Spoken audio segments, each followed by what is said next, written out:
Et puis, c'est ça.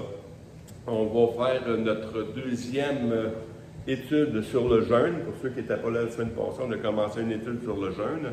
On a vu que jeûner, c'est quelque chose qui est recommandé dans la Bible de Jésus, hein, qui a dit, pourquoi les disciples de Jean puis des pharisiens viennent voir Jésus, il dit, pourquoi tes disciples ne jeûnent pas?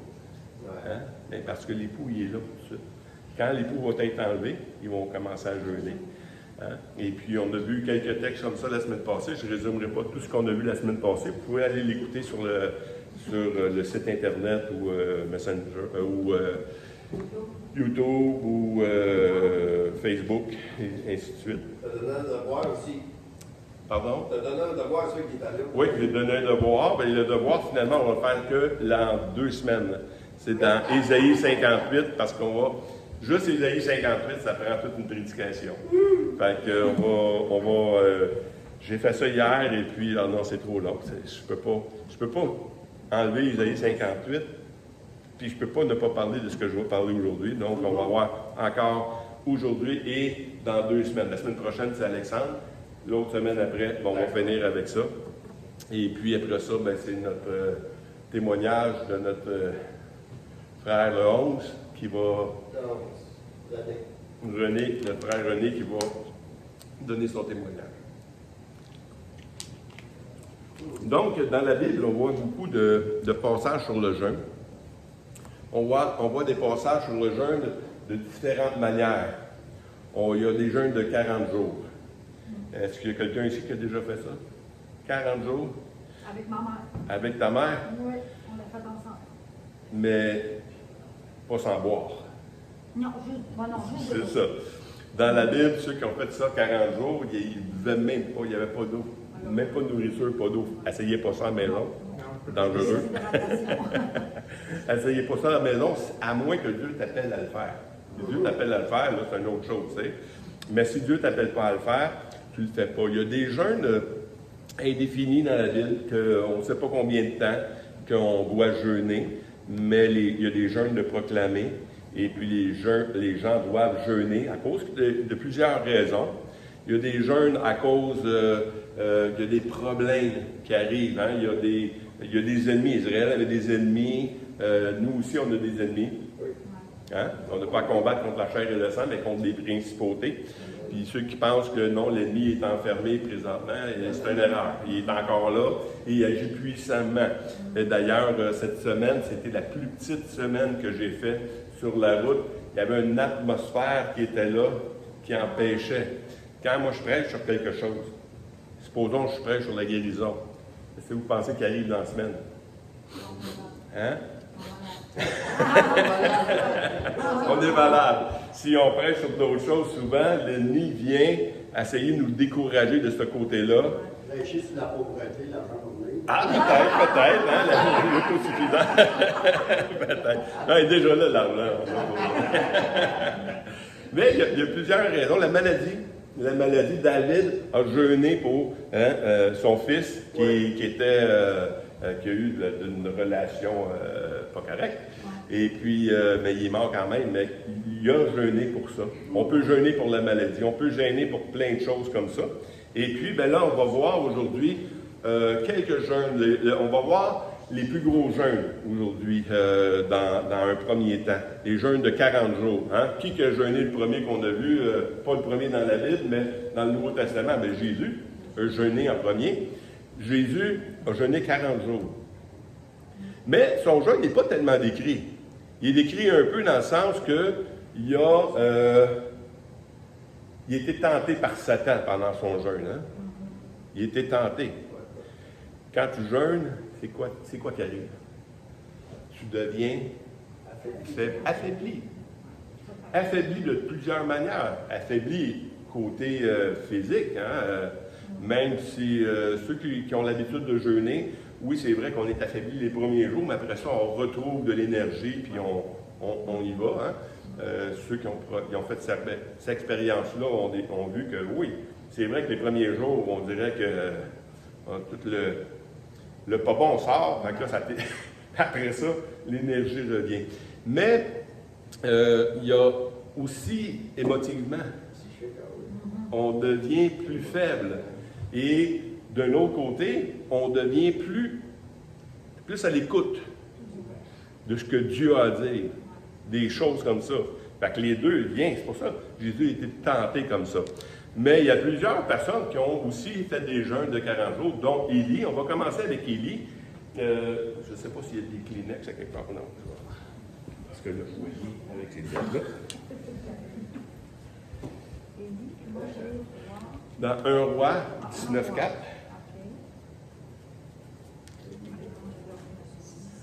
1 Roi 19,4. Vous connaissez l'histoire d'Élie? Oui? Élie, pas tout le monde qui connaît l'histoire d'Élie. Hein? Ceux qui ne connaissent pas l'histoire d'Élie?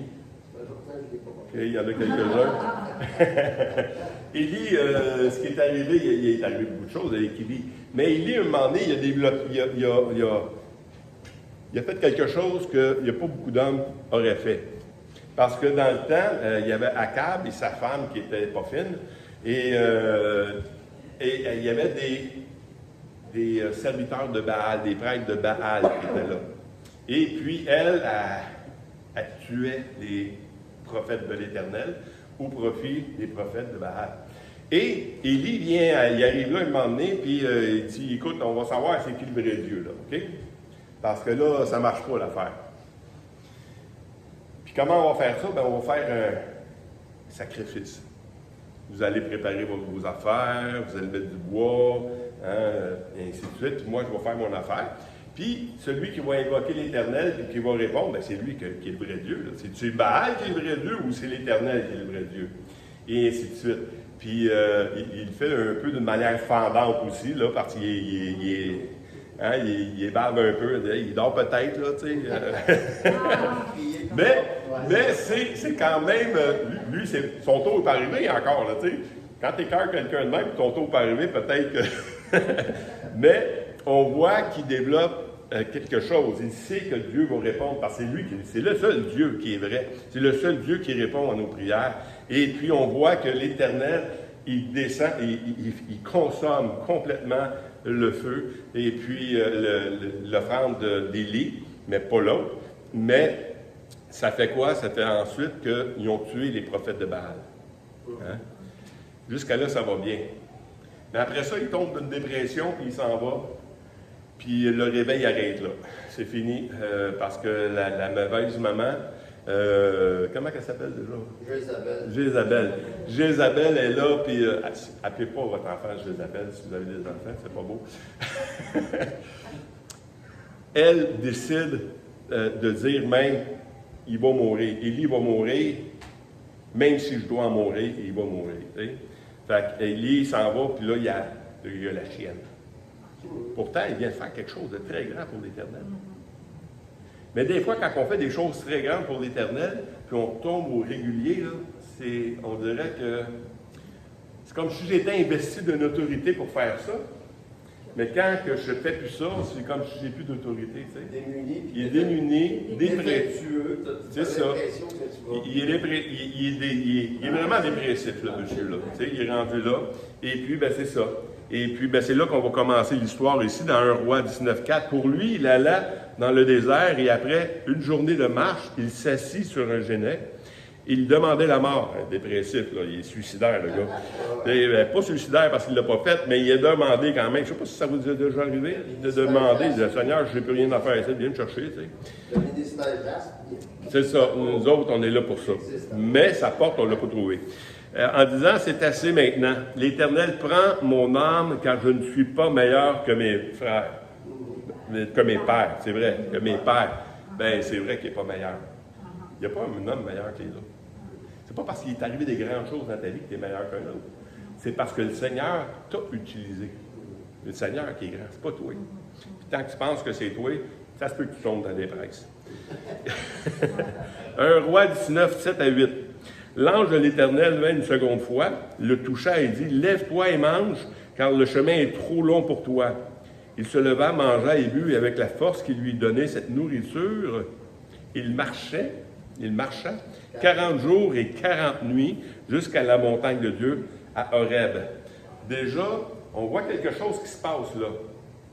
C'est pas lui qui a décidé, je vais marcher, je vais m'en aller là-bas.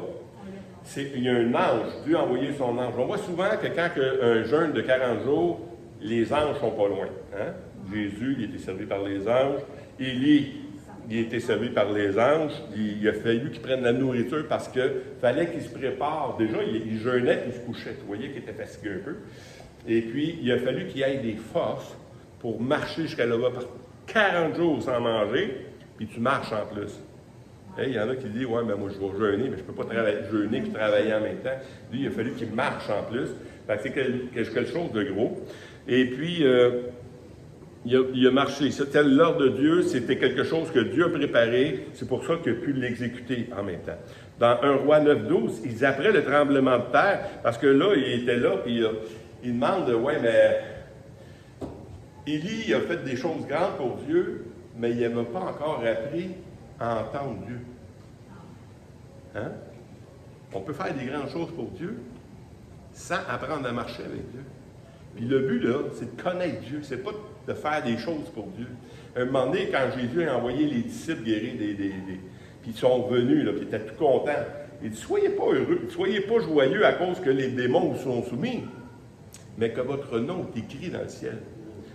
Hein? C'est pas quelque chose de connaître Dieu, mais c'est quelque chose aussi d'être connu de Dieu. Fait que dans cette relation-là, c'est important. Puis Élie, il a fallu qu'il apprenne ça dans 1 Roi 9-12. Il n'était pas dans le tremblement de terre, il n'était pas dans le feu, il était dans leur murmure doux et léger. Parce que des fois, quand on fait qu'il y a des réveils qui se produisent, il y a des choses énormes qui se produisent. Puis là, c'est sûr que Dieu est là. Puis des fois, tu penses que Dieu n'agit pas parce que tu ne vois rien. Ça se produit dans l'évangélisation, ça. Parce que tu t'en vas semer quelque chose. Et pendant que tu sèmes, vous avez tous semé quelque chose à un moment donné. C'est en dessous de la terre. Tu n'entends rien. Tu ne vois rien. Mais il y a quelque chose qui se produit. Si le soleil est là, puis s'il y a de la pluie qui est là, il va se produire quelque chose. Et puis, Élie, il a fallu qu'il apprenne que non, c'est pas parce que je vois rien. C'est pas parce que je sens rien. Hein? On a parlé un matin dans le cours des nouveaux. Quand on est sauvé, on n'est pas sauvé parce qu'on sent quelque chose. On est sauvé. On est sauvé parce que Dieu a dit. Et ainsi de suite. Fait qu'on doit apprendre à marcher avec Dieu dans ce mouvement doux et léger, là. Wow! Mais pour entendre un mouvement doux et léger, il faut faire quoi?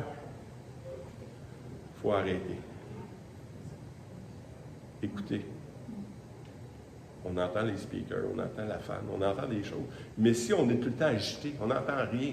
Dans le bruit, là, on n'entend rien. Et dans l'agitation non plus. Et là, il fallait qu'il s'arrête, il fallait qu'il fasse des choses. Et une autre chose, c'est Roi 19-14, il répondit, j'ai déployé mon zèle pour l'Éternel, le Dieu des armées, et les enfants d'Israël ont abandonné ton alliance. Ils ont renversé tes autels, ils l'ont tué par l'épée de tes prophètes, je suis resté moi seul, et ils cherchent à m'ôter la vie. Il y avait peur. Là. Et puis la peur, c'est quoi la peur? Par rapport à la foi. C'est un piège. C'est un piège. La peur t'emmène dans l'incrédulité. OK? Si tu es incrédule, tu as peur. Et ainsi de suite. Là, on voit qu'il avait peur.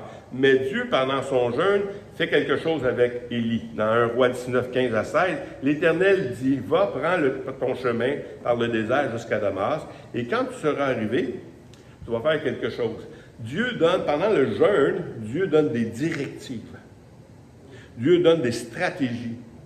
Dieu dit comment faire les choses. C'est ça qui est important. Le but de jeûner, là, c'est de connaître la volonté de Dieu pour faire les choses. Et là, Dieu est en train de dire, quand tu seras arrivé, tu oindras Azaïel pour roi de Syrie. Tu oindras aussi Jéhu, fils de Nemchi, pour roi d'Israël. Et tu oindras Élisée, le prophète, fils de Shaphas, en tout cas, d'Abel Maola, pour prophète à ta place. Ça veut dire que, déjà, il y a 3 personnes que tu vas oindre. Puis Élie, ce qu'il avait peur, là, c'est qu'il n'y a plus personne. Ils t'ont tous rejetés, puis là, ils veulent m'ôter de la vie. Mais non. Il dit, va moindre ces 3 personnes-là, là, puisque un va... je vais aller dans le prochain. Il montre par là aussi que, après avoir donné ses instructions, il montre que Dieu est au contrôle des choses. Dieu est toujours au contrôle des choses. Même si nous, on pense que rien qui va arriver, Dieu est au contrôle des choses. Puis dans le jeûne, Dieu lui montre qu'il est au contrôle. Dans 1 Roi 19, 17 et 18, et il arriva que celui qui échappa à l'épée d'Hazaïel, Jéhu le fera mourir. Et celui qui échappera à l'épée de Jéhu, Élisée le fera mourir. Mais je laisserai en Israël 7000 hommes, tous ceux qui n'ont pas fléchi les genoux devant Baal et dont la bouche ne l'a point baisé. Ça veut dire que Dieu, il s'est toujours gardé un reste. Dieu, là, il n'est pas au dépourvu de tout ce qui arrive. Là. Il n'est même pas surpris. OK? Et puis, mais pendant qu'il est en train de jeûner, Dieu il a donné des directives, puis il a montré comment il est au contrôle. Des fois, Dieu va dire ça comme ça. Tais-toi, hein, reste calme et regarde-moi agir. Ça arrive souvent, ça. Ça, c'est quand tu es rendu à côté du plan de Dieu. Si tu es à côté du plan de Dieu, Dieu va dire, laisse-toi un peu, regarde-moi aller. OK? Puis il va te donner des directives, il va te donner ces choses-là. Si tu t'humilies devant lui, si tu jeûnes devant lui. Ensuite, dans Exode 24, 16 à 18, on voit quoi là? On voit une autre personne qui jeûne. Hein?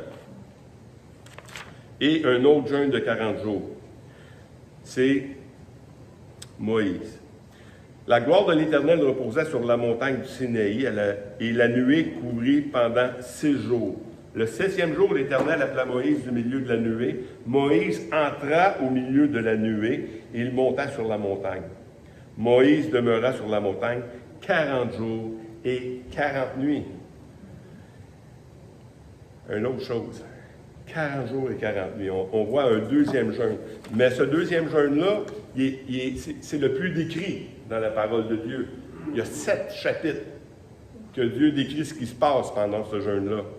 Et pendant ce jeûne-là, ce que Dieu fait, c'est qu'il montre la construction du tabernacle. Il montre la description de l'arche. Il montre toutes sortes de descriptions, les holocaustes, comment il va faire les choses, les vêtements sacerdotaux. Il montre la consécration des sacrificateurs, les sacrifices perpétuels, la description de l'autel, des parfums, des cuves, des reins, la composition de l'huile sainte et du parfum. Il montre toutes ces choses-là pendant son jeûne. Dieu, pendant le jeûne, montre des directives. Comment vous allez faire les choses maintenant pour me suivre? Ça, c'est quelque chose d'important. Et Moïse, non seulement il y a eu ces choses-là, mais le jeûne, ça change quelque chose. Ça change quelque chose chez nous. Moïse, quand il est descendu, même la première fois de la montagne, il n'était plus le même. Il n'était plus le même. Parce qu'avant ça, tu fais des choses pour peut-être gagner quelque chose. Mais un coup que Moïse est descendu de la montagne, c'est plus ça, là. On va le voir. C'est quoi la différence de Moïse? Dans Hébreux 8.5, il dit « Lequel est la célébration des cultes des images, un nombre des choses célestes, selon que Moïse, il fut divinement averti lorsqu'il allait construire le tabernacle, aie soin fut-il dit, de faire tout d'après le modèle qui t'a été montré sur la montagne. » Bon, là, ça vous donne une image que pendant qu'il était sur la montagne, là, il n'a pas juste été dit, il a été montré des choses. Il y a eu des visions, des révélations, des choses incroyables que pas personne d'autre qui peut voir s'il ne va pas au ciel. Et puis, Moïse, c'est selon les choses, là. Mais là, qu'est-ce qui se passe après? Pendant qu'il descend, Dieu il dit, même avant qu'il descende, va voir ton peuple, parce que là, ça ne marche pas en bas, là. Ça ne marche pas. Hein? Puis, les mots que Dieu dit, les mots que Dieu emploie, c'est vraiment intéressant. Dans Exode 32, 7, l'Éternel dit à Moïse, « Va, descends, car ton peuple que tu as fait sortir du pays d'Égypte s'est corrompu. » Ça nous fait penser à nous autres. Hein? S'il fait des bonnes choses, c'est mon gars. S'il ne fait pas des bonnes choses, c'est ton gars. Et puis, Dieu est en train de montrer à Moïse que non, ton peuple, là, Ça veut dire quoi, ça? C'est que Dieu est en train de... Il y a un gouffre qui vient de se mettre à cause du péché. C'est on va le voir peut-être plus tard, là, je pense que je l'ai mis, mais c'est nos péchés qui mènent une séparation entre nous et Dieu. OK? Donc, c'est important de comprendre ces choses-là. Dieu est en train de dire, non, non, c'est ton peuple, là. L'appartenance. Mais, quand je dis que ça change quelque chose chez la personne, dans Exode 32, 9 à 10, l'Éternel dit à Moïse, va, je vois que ce peuple est un peuple au cou roi, qui veut dire raide. Maintenant, laisse-moi, ma colère va s'enflammer contre eux et je les consumerai, mais je ferai de toi une grande nation. Dieu est en train de dire ça. Il dit, écoute, toi tu m'obéis, je vais faire de toi une grande nation, mais l'autre, je vais contre. Moïse aurait pu dire, correct, écoute, moi aussi je suis écœuré des autres. Là. Ça a tout pris pour les faire sortir d'Égypte. Puis depuis qu'ils sont sortis, ils veulent tout le temps y retourner. Je suis écœuré. Fais ce que tu veux avec. Tu sais, il aurait pu dire ça. Mais Moïse, en descendant de la montagne, son cœur a été changé aussi. Et vu que le cœur a été changé, il va dire quelque chose d'autre. Dans Exode 32, 31 et 32, Moïse, retournant vers l'Éternel, il dit, « Ah, ce peuple a commis un grand péché. Ils se sont fait un dieu d'or. Pardonne maintenant leurs péchés, sinon efface-moi de ton livre que tu as écrit. » Il n'y a pas grand monde qui y aurait pu dire ça. Il y a Paul qui l'a dit à un moment donné aussi, hein? J'aimerais mieux être anathème et séparé que de voir le peuple périr, ma nation périr. Tu sais. Ça, là, c'est juste Dieu qui peut faire ça. Puis dans le jeûne, ça produit ça chez Moïse. Ça efface mon nom de ton livre que tu as écrit. Dans Exode 38, 1 à 3, on voit que le discours même de Dieu change. Dans le jeûne, ça peut faire même changer le discours de Dieu. Okay? L'Éternel dit à Moïse, va, parle d'ici, toi et le peuple. Et le peuple. Déjà, le discours change de Dieu. Oui, le peuple que tu as fait sortir du pays d'Égypte, monte vers le pays que je t'ai juré de donner à Abraham et à Isaac, à Jacob, en disant, je le donnerai à ta postérité. J'enverrai devant toi un ange. Encore une fois, l'ange pendant le jeûne de 40 jours, il y a souvent des anges encore là. Et je chasserai les Cananéens, les Amoréens, les Héthiens, les Phérésiens, les Éliens, les Jubiciens. Monte vers ce pays où coule le lait et le miel. Mais je ne montrerai point au milieu de toi, de peur que je ne te consume en chemin, car tu es un peuple au cou roide. Non, raide encore une fois. Dans Exode, on voit là que, non. Si tu n'es pas avec nous autres, tu ne peux pas nous envoyer si tu ne viens pas. Tu ne peux pas nous envoyer si tu ne me dis pas qui tu vas envoyer avec nous autres. C'est ça qu'il dit dans Exode 33, 12 à 16. Moïse dit à l'Éternel, voici, tu me dis, fais monter ce peuple et tu me fais pas connaître qui tu enverras avec moi. Cependant, tu as dit, je te connais par ton nom et tu as trouvé grâce à mes yeux. Maintenant, si j'ai trouvé grâce à tes yeux, fais-moi connaître tes voies. Le jeûne fait connaître les voies de Dieu. Fais-moi connaître tes voies, alors je te connaîtrai et je trouverai encore grâce à tes yeux. Considère que cette nation est ton peuple. Reviens, Seigneur. Reviens, Seigneur. L'Éternel répondit, je marcherai moi-même avec toi. Le jeûne peut faire changer même l'idée de Dieu. Pas que Dieu il se laisse. Non, Dieu veut voir notre cœur. Dieu, on le dit, il connaît toutes choses, il connaît qu'est-ce qui va se passer demain, il sait qu'est-ce qui va se passer dans 10 ans, il sait ce qui va se passer dans 100 ans, il n'est pas surpris de ces choses-là. Mais Dieu, là, quand il parle de ces choses-là, là, il veut voir ton cœur à toi. Est-ce que tu veux vraiment que ce peuple-là soit sauvé, oui ou non? Il veut voir notre cœur. Mais là, il dit, je marcherai moi-même avec toi et je te donnerai du repos. Moïse lui dit, si tu ne marches pas toi-même avec nous, ne nous fais point partir d'ici. Comment sera-t-on donc certain que j'ai trouvé grâce à tes yeux, moi et ton peuple? Ne serait-ce pas quand tu marcheras avec nous et quand nous serons distingués, moi et ton peuple, de tout le peuple qui sont sur la face de la terre? Il y a beaucoup de choses à faire dans la mission de Dieu. Puis on peut mettre beaucoup d'efforts sur faire quelque chose. Mais si ce n'est pas ce que Dieu t'a demandé de faire, et si Dieu n'est pas là avec toi, tu vas t'épuiser. Parce que si Dieu ne bâtit la maison, celui qui bâtit ne le bâtit en vain. Hein? Il faut que dans le jeûne, on va s'assurer que Dieu est avec nous autres là-dedans. On n'essaiera pas de le gagner, mais on veut connaître ta volonté. Si tu ne viens pas avec nous autres, fais-nous pas partir d'ici. Si tu ne viens pas avec nous autres, là, qu'est-ce que ça donne de faire ce qu'on fait là? Fait que viens nous montrer ce que tu es en train de faire. Parce que nous, on ne le voit pas, on ne voit pas dans le spirituel.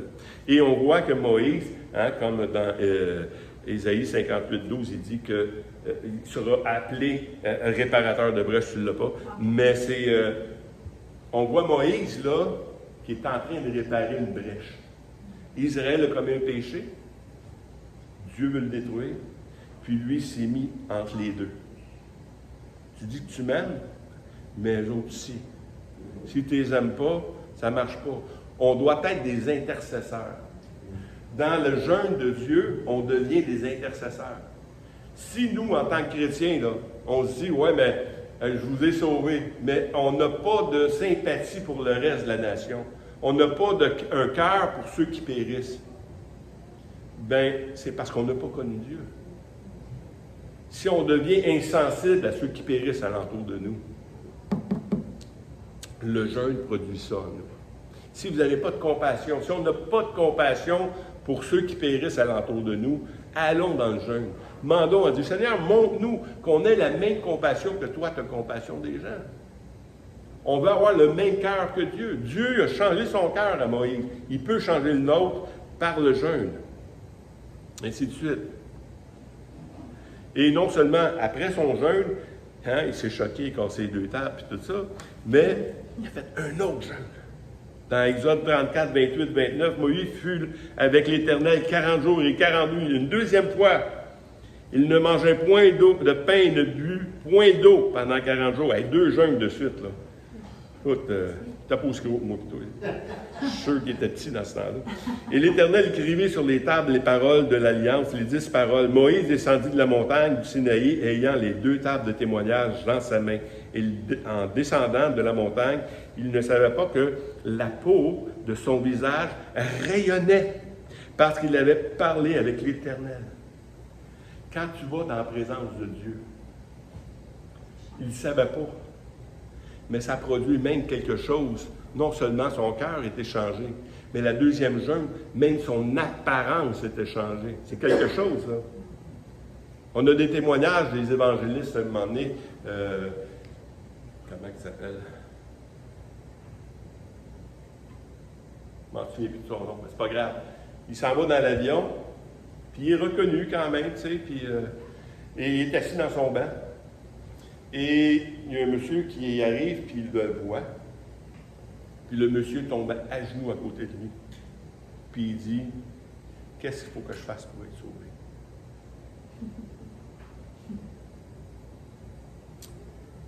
Il change même ton aspect. Il donne une paix qui est rayonnante. Quand tu rentres dans la présence de Dieu, il y a quelque chose qui peut aller comme ça. On voit que Jésus, même après, quand il est rentré qu'il a monté sur la montagne, un autre jeûne, on ne sait pas combien de temps encore, peut-être une journée seulement, mais il a monté avec Pierre, Jean-Jacques, les trois gars qui allaient souvent avec lui.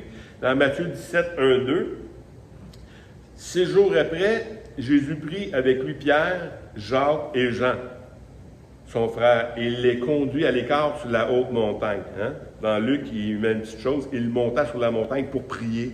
Et pendant qu'il priait, il fut transfiguré devant eux, son visage resplendit comme le soleil. Même chose que Moïse. C'est quelque chose, hein? Et ses vêtements devant blancs comme la lumière. Et dans Luc 9, 30 à 32, pendant ce jeûne-là, et voici 2 hommes s'entretenaient avec lui. C'était qui? Moïse et Élie, qui avaient jeûné eux autres aussi pendant 40 jours. La même chose. Ces 2-là, ils étaient dans la présence là, qui apparaissaient dans la gloire. Puis c'est Luc qui parle de ça. Il parlait de son départ qu'il allait accomplir à Jérusalem. Dans le jeûne, même d'une journée, Dieu te donne ce qui va arriver, te fait connaître des mystères, te révèle des secrets, peut te révéler plein de choses comme ça. Fait qu'on le voit avec qu'est-ce qui est arrivé avec Jésus. Et même Pierre, qui était touché, dans 2 Pierre 1, 16 à 18, il était touché de cette expérience-là.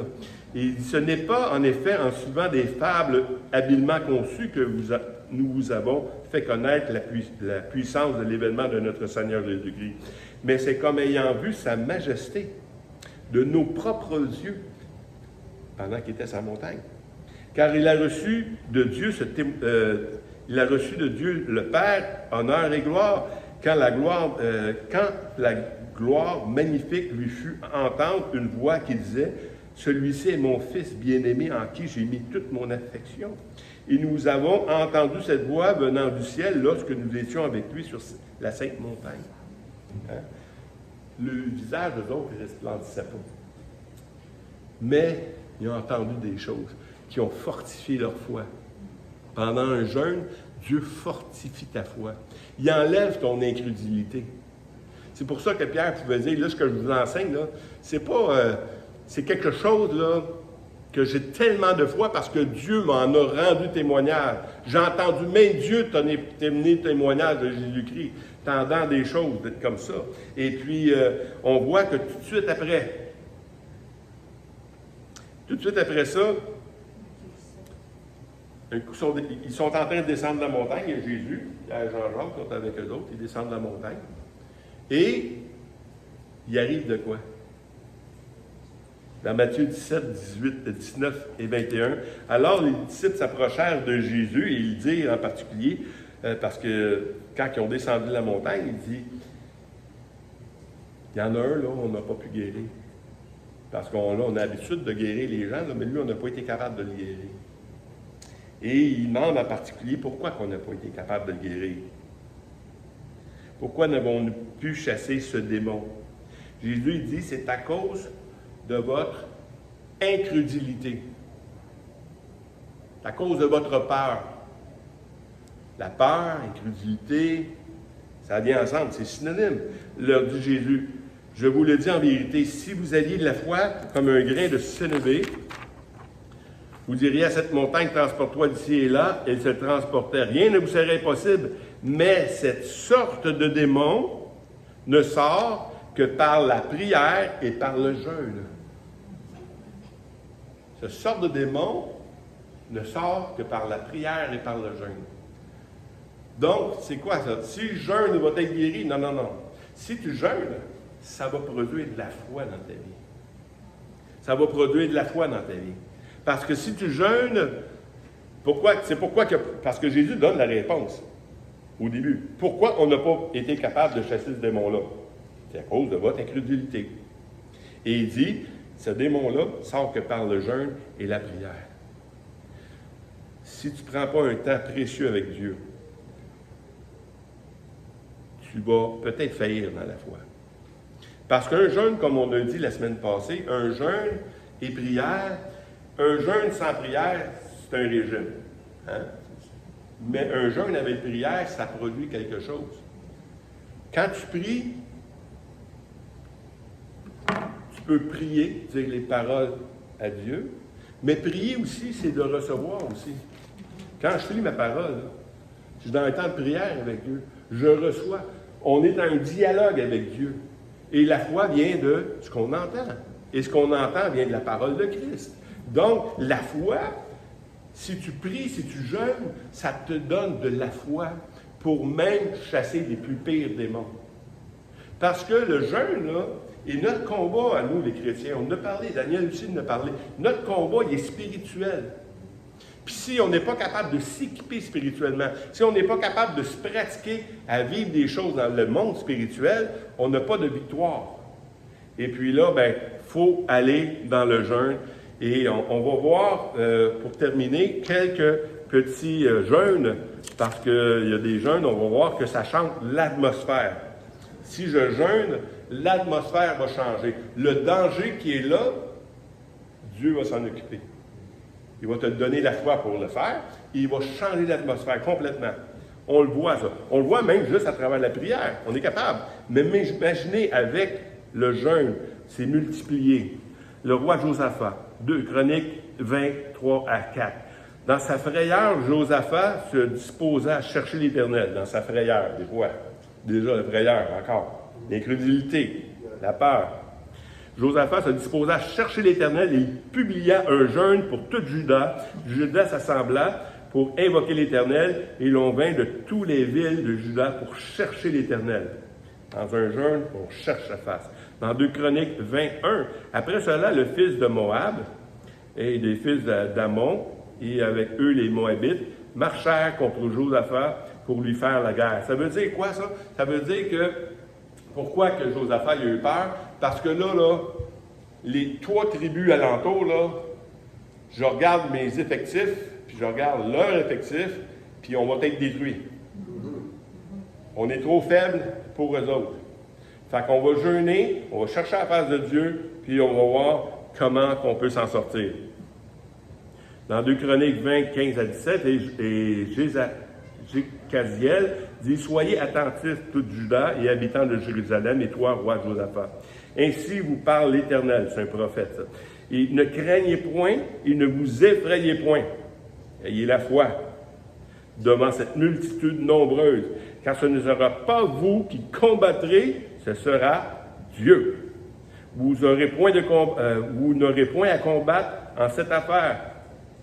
Présentez-vous, tenez-vous là, et vous verrez la délivrance de l'Éternel, que l'Éternel vous accordera. Juda et Jérusalem, ne craignez point, et ne vous effrayez point, mais sortez à leur rencontre, et l'Éternel sera avec vous. Wow! Notre combat, il est spirituel, on a lutté contre les dominations, les principautés. Si je vais là, Daniel il avait parlé de ça aussi, si je vais là tenu pour voir costume de bain, ça se peut, je mange une volée. Si tu n'en vas pas au combat, pas revêtu. Puis ici, Dieu il dit, non, même ça, là. Il dit, allez-y. C'est Dieu qui va combattre pour vous. Mettez votre foi en Dieu. Vous avez osé jeûner, là, voici ce que l'Éternel va faire. Autant l'ennemi vient vous environner, un temps l'ennemi vient vous faire peur. Moi, je vais vous montrer que vous n'avez pas besoin d'avoir peur parce que je suis avec vous autres. On est rendu à 20, 22. Écoutez-moi, Juda et habitants de Jérusalem, confiez-vous en l'Éternel, votre Dieu, et vous serez affermis. Confiez-vous en ses prophètes, et vous réussirez. Puis, d'accord avec le peuple, il nomma des chantres, et revêtus d'ornements sacrés, et marchant devant l'armée, célébrez l'Éternel en disant, louez l'Éternel, car sa miséricorde durera toujours. Au moment où il commençait les chants de louange, l'Éternel plaça une embuscade contre les fils d'Ammon et Moab et ceux de la montagne de Séir, et qui étaient venus contre Juda. Ils furent battus. La louange. Quand tu fais un jeûne, tu pries, tu lis sa parole, tu loues le Seigneur. Dans la louange, ça change l'atmosphère. Je vous le dis, je le vois chaque semaine. Quand quelqu'un vient louer le Seigneur ici, puis il est dans l'esprit, c'est facile, parce que l'atmosphère est bonne pour que la parole de Dieu soit donnée. Mais s'il n'y a pas de louange, on dirait qu'il y a quelque chose qui manque. Dans la louange, en même temps, qu'est-ce qui arrive? C'est que tu dis à Dieu. Tu dis à Dieu ce qu'il est. Tu lui rappelles ce qu'il est. Puis c'est ce qui est arrivé avec le roi Josaphat. Pendant le jeûne, si vous lisez toute l'histoire, il est en train de dire au peuple, à Dieu directement, Dieu, rappelle-toi, parce que toi-même te dis, si quelqu'un, si la maladie vient, si l'ennemi vient, puis les chrétiens viennent ici dans ce temple et s'humilient devant toi, tu vas les guérir, tu vas les sauver. Josaphat a pris l'audace de dire à Dieu, de lui rappeler sa parole, parce que notre vie repose uniquement sur ce que Dieu a dit. Et puis dans le jeûne, c'est ce qui se produit. Puis quand tu loues le Seigneur, c'est encore la même chose que tu es en train de faire. Tu es en train de démontrer comment tu es bon, Seigneur, comment tu prends soin de nous, Seigneur. Il y a plein de chants comme ça qui démontrent les choses. Et quand tu loues le Seigneur, tu es en train de démontrer ta foi en lui. La peur s'en va. La crainte part. ainsi de suite. Et il y a eu des grandes récompenses. Dans 2 Chroniques 20-25, Josaphat et le peuple allèrent prendre leurs dépouilles. Ils trouvèrent parmi les cadavres d'abondantes richesses et des objets précieux. Ils enlevèrent tant qu'ils ne purent tout emporter. Ils mirent 3 jours au pillage du butin, car il était considérable. C'est comme quand Jésus, il dit, à cette heure-là, vous avez essayé par vous-même, là, jetez les filets du côté-là. Dans le jeûne, Dieu t'a fait connaître les choses. Tu as travaillé fort, pas de résultat, maintenant fais ça. Tu vas voir comment. Puis Dieu est en train de lui montrer exactement la même affaire. J'ai combattu pour vous. Maintenant, même, ça aurait pu être suffisant. C'était même pas suffisant pour Dieu. Je vais vous bénir en plus. Vous allez être prospères. Toute la richesse que les autres avaient, je vous la donne. Et puis, il reste 2 personnes que je vais aller très vite. Samuel également. Samuel, dans 1 Samuel 6.3, il répondit, « Si vous renvoyez l'arche de Dieu en Israël, ne la renvoyez pas à vide, mais faites à Dieu des sacrifices de culpabilité, alors vous guérirez et vous saurez pourquoi sa main ne s'est pas retirée de vous. » Ça, c'est les Philistins. Hein? C'est eux autres, ils sont allés chercher l'arche, et puis après avoir cherché l'arche, ça ne les appartenait pas. Dieu les a rendus malades. Mais même son ennemi, même l'ennemi d'Israël, Dieu les bénit, leur montre comment être guéri de ça. Puis c'est là, ils offrent des sacrifices, puis ils ont eu la guérison. Ils ont eu la guérison. Dans 1 Samuel 7.3, Samuel dit à toute la maison d'Israël, « Si c'est de tout votre cœur que vous revenez à l'Éternel, ôtez du milieu de vous les dieux étrangers, les Astartés, dirigez votre cœur vers l'Éternel et servez-le lui seul, il vous délivrera de la main des Philistins. » Parce que chaque fois qu'Israël tombait, c'est à cause du péché. C'est ça va nous entraîner pour la semaine, dans 2 semaines, quand on va voir Ésaïe. Parce que c'est en relation directement avec Ésaïe dans 2 semaines. La manière qu'on vit notre vie chrétienne. Qu'est-ce qui nous empêche d'être dans la présence de Dieu? C'est nos péchés. Et les Philistins se sont repentis, puis ils ont demandé, ils ont fait des sacrifices, ils ont eu la guérison. Imagine-toi la défaite qu'Israël aurait eue si eux-mêmes ne se seraient pas repentis. Israël s'est repenti. Dans 1 Samuel 7.6, ils s'assemblèrent à Mispa, ils puisèrent de l'eau, ils la répandirent devant l'Éternel, ils jeûnèrent ce jour-là, une journée. On a vu des jeûnes de 3 jours, on va en avoir un autre jour, en disant, nous avons péché contre l'Éternel. Samuel jugea les enfants d'Israël à Mispa. Ils ont commencé à jeûner. Puis quand ils ont commencé à jeûner, il s'est produit encore la même chose. Pendant que Samuel offrait les holocaustes, les Philistins s'approchèrent pour l'attaquer Israël. L'Éternel fit retentir en ce jour son tonnerre sur les Philistins et les mit en déroute. Ils furent battus devant Israël. Encore une fois, l'Éternel a combattu pour eux parce qu'ils ont eu l'intelligence de s'humilier devant Dieu à cause de leur péché. Puis on aurait pu parler de beaucoup de choses. On parle d'Esther, par exemple. Vous connaissez l'histoire d'Esther? Esther qui était là, puis elle devient la femme du roi, puis, mais elle ne peut pas se présenter n'importe quand devant lui, parce que les rois, dans ce temps-là, ils n'étaient pas commodes. Hein? Sa première femme, elle y a goûté aussi. Là, hein? Mais Esther était là, puis écoute, ça fait un mois que je ne suis pas allé. Puis là, Israël, ils ont des ennemis. Comme on a des ennemis dans le monde spirituel, Israël, c'est un type. Ils ont des ennemis au niveau physique. Et puis, ils ont dit que parce que vous avez fait des choses, parce que vous n'êtes pas prosterné devant des choses, parce que vous n'agissez pas selon les coutumes qu'on a, si vous ne le faites pas, vous allez être détruit. Puis il y a un édit du roi qui a été signé que que tout le monde peut tuer un juif. Tout le monde peut tuer quelqu'un d'Israël. Imaginez-vous, là, le combat, la crainte qui s'empare. Esther, elle a fait quelque chose d'intéressant. Elle a dit, puis parce que son Mardoché, son beau-père, qui était là, qui dit, écoute, qui dit que c'est pas pour un moment comme ça que tu es venu à la royauté, tu sais. Parce que c'est pour sauver une nation complète. Elle dit, OK, je ne peux pas y aller. Ça fait un mois, puis il ne m'appelle pas, je ne peux pas y aller. Si je vais là, je peux mourir, là. Mais je vais le faire pareil. Mais prier. Jeûner. Jeûner pour moi. Hein? Dans Esther 4, 16, va, rassemble tous les Juifs qui se trouvent à Sus et jeûner pour moi, sans manger ni boire pendant 3 jours, ni la nuit ni le jour. Mais aussi, moi aussi, je jeûnerai de même avec mes servantes. Puis j'entrerai chez le roi malgré la loi et et si je dois périr, je périrai. Elle a fait la bonne chose. L'atmosphère était plus bonne, là. Et sans le jeûne, Dieu sait qu'est-ce qui aurait pu arriver. Et ils ont eu l'intelligence de s'humilier.